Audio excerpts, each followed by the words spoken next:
This past Sunday was so exciting. Let me tell you what I got to do. I got to go to Multiply Christian Church, so I was at their service at Creekside Event Center, and I loved it. I loved being there. I loved worshiping God. And Dan Stouffer said to me that there were 58 people there, and the engagement, the excitement, it was awesome. So thankful. Now, my understanding too, though, I came early for our service, and I'm so thankful that Ben Thompson came.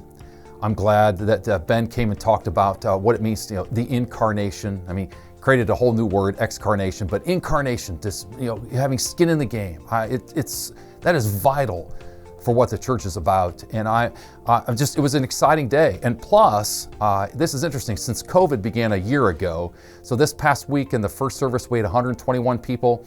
Second service, we had 176 people. Now, right now, we have a capacity to have 200 people in each of our services. So I'm deeply appreciative for every person that registers. Please continue to register for our services at 8:30 and 10, because we want to be able to do our best to accommodate every person that's coming in. But if you notice, the numbers are continuing to rise. Very, very excited about that. And ultimately, what we'd like to do is be able to go back to 3 services. Now, speaking of 3 services, let's talk about Easter.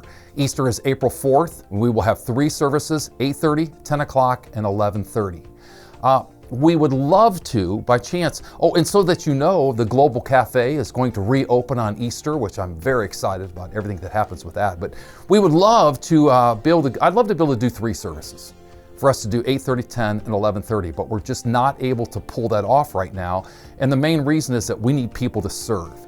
So would you consider doing this? If you come to the 8:30 service, would you consider serving in some capacity in the 10 o'clock service, whether that's our children's ministry or maybe our guest services? And then again, if you would come to the 10 o'clock service, would you consider serving in our 11:30 service?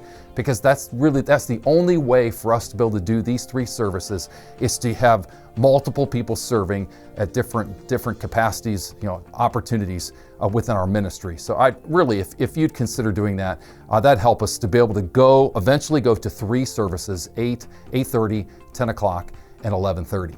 This coming Sunday, March 14th, again, make sure that I think we spring forward, so you're going to lose an hour this coming Sunday. But we have Dan Stouffer. Dan's going to conclude our Become Like Jesus series.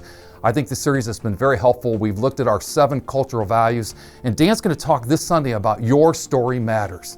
And he's going to be in John chapter 4. Again, Jesus is speaking with a Samaritan woman, and Jesus explains to her who he is. And she begins to realize that Jesus is the Son of the living God. And then she shares her story. She shares it with someone else. All of us have a story to tell. And then I know in my story, some of the things in my life, they're good, and other things are not. I've always been taught, when you and I share our strengths, people want to compete or people want to compare.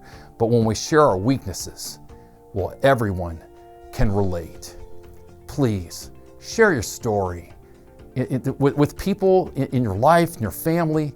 Let them know, again, this is who you are, and this is how you came to understand who Jesus is, because our stories can ultimately point people to God's one and only Son. So thankful to God for you, church. Can't wait to worship God with you this coming Sunday.